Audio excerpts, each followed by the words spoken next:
some of you might have noticed, this is in a different style than our normal videos. Unfortunately, we lost the audio for this game, so we decided to just cut it short and just do a brief synopsis.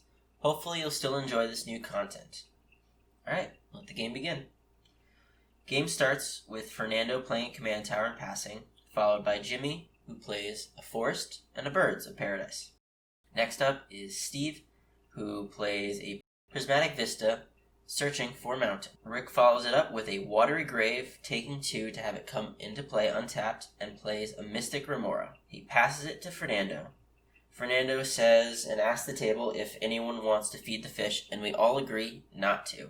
So he plays a Forest and plays out Priest of Titania. Next up is Jimmy, who plays a Plains and then plays his commander, Merath. He then passes it to Steve, who plays a Bloodstained Mire, cracking it to get a Volcanic, and then passes to Rick. Rick pays for the fish and plays Glacial Fortress for land. He then plays Sensei's Divining Top and passes it to Fernando.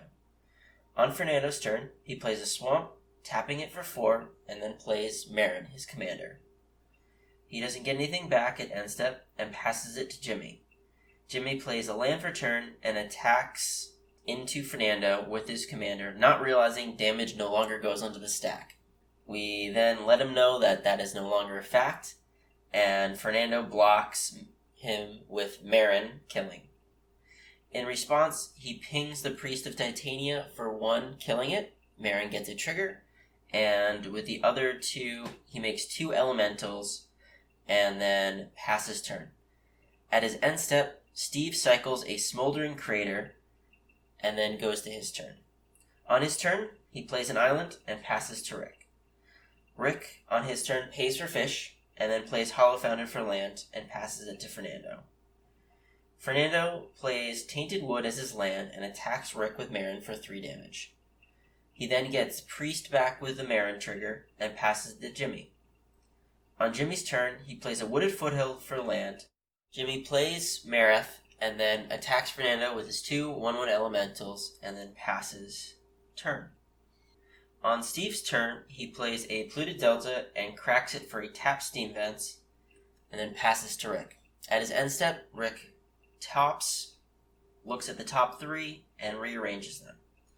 On Rick's turn, he decides not to pay for the fish, which is one of the best fish in history because it drew exactly 0 cards.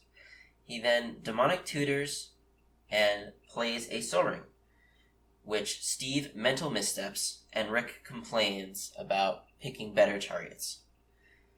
Fernando, at his end step, Abrupt Decays Merath. On Fernando's turn, he plays a Swamp and then replays Priest of Titania, a Llanowar Elves, and then decides to attack Rick for another 3 damage with Meren. On Jimmy's turn, he plays a Mountain and a Carpet of Flowers, which Steve counterspells with a Forbid, pitching Ox of Agonius and an Island. But Jimmy was using that as a bait, because instead he plays a Skull Clamp and then clamps one of the elementals to draw 2 cards. After that, he passes to Steve. On Steve's turn, he plays an Ancient Tomb and takes 2, 1 for a Sol Ring, and then plays Rielle. In response to Rielle, Fernando Nature's Claims, targeting his Sol Ring. He taps it for mana, but then does nothing with the mana, and passes turn. On Rick's turn, he plays a Marsh Flats, a Talisman of Creativity, and cracks the Marsh Flats for Badlands to play a Felwar Stone, and then passes to Fernando. Fernando plays an Elvish Mystic and a Razacats, which is counterspelled by Rick. Meren then attacks Rick for 3 more damage, and end step gets it back with the Meren trigger. Jimmy also enlightens Tutors for a Survival of the Fittest during Fernando's end step. On Jimmy's turn, he attacks Rick with an Elemental and then clamps it to draw 2 cards. He then plays Survival and then passes turn. At his end step, Steve Mystical Tutors, and in response, Jimmy pitches an Avacyn's Pilgrim to the Survival to get an Anger. Steve finds a Burning Inquiry and then goes to his turn. Steve starts the turn with a Burning Inquiry. he pitches a Talisman of Creativity, Pyroblast, and a Forbid. Rick pitches a Wheel of Fortune plus 2 other cards. Jimmy pitches an Anger, a Land, and a Replenish, and Fernando pitches an LED, or Lion's Eye Diamond, an Hour of Devastation, and a Razacats. Steve then takes 2 from his tomb to play a Dockside Extortionist, and he gets 5 treasures. He then uses it to cast a Glinthorn Buccaneer and pass his turn. Rick tops before he draws, and then on his turn plays Copy Artifact. In response, Steve casts Frantic Search, which Rick dispels. He then passes after that. On Fernando's turn, he plays a Strip Mine for land and then plays his own Survival of the Fittest. He then attacks Rick with Meren. Going to his end step, he targets Razacats with the Meren trigger, and with that on the stack, Jimmy wears Fernando's Survival of the Fittest. On Jimmy's turn, he plays Altar of Bone, sacking his Birds of Paradise, and gets a Devoted Druid, which he plays.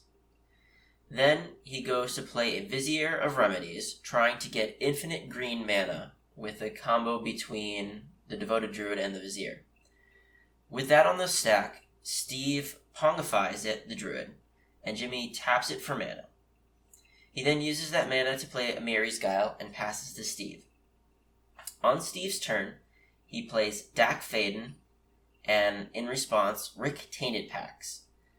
Steve, letting Rick know that he's not taking any of his artifacts, decides to stop at an Alms Collector. Steve then +1s Dak to draw 2 and then discard 2, and draw an additional 2 for Rielle's ability, as well as 2 damage to every opponent from the Buccaneer. Rick tops end of turn. On Rick's turn, he tries and plays Smothering Tithe. Steve cycles a Remote Isle to draw 2 cards and to 1 damage to everyone with the Buccaneer, and counters the Smothering Tithe with a Fierce Guardianship. Rick tops to draw and then plays a Volcanic for a turn. End step, Fernando strip mines that Volcanic. He taps his mana in response and plays an Alms Collector. On Fernando's turn, he replays his Razacats, and Rick starts to complain that Steve's counterspell should have been used to stop that. Steve then reminds Rick that it was a negate, and he could not have stopped Razacats. Fernando then plays Woodland Cemetery as land, and sacks Elvish Mystic to Razacats, losing 2 life and searching for a card. To shortcut, he also sacrifices the Llanowar Elves, losing 2 more life and searching out another card. For 3 mana, he plays Eternal Witness, getting back Lion's Eye Diamond, and plays it. He cracks it for 3 black, pitching Protean Hulk plus other cards. With that 3 black, he sacrifices his Eternal Witness to find 1 more card, and plays Footsteps of the Goryo, targeting Hulk. At end of turn, he needs to sacrifice it to Goryo's. With the sacrifice of the Hulk, gets Malira, Carrion Feeder, Disciple of the Vault, and Lesser Masticore, which creates an infinite loop where you can sacrifice Masticore, Persist happens, but because of Malira, it gets no -1/-1 counters. Disciple will then have each opponent lose 1 life, and you can do that for infinite times to kill everyone. Hopefully you guys enjoyed, and we will see you guys later.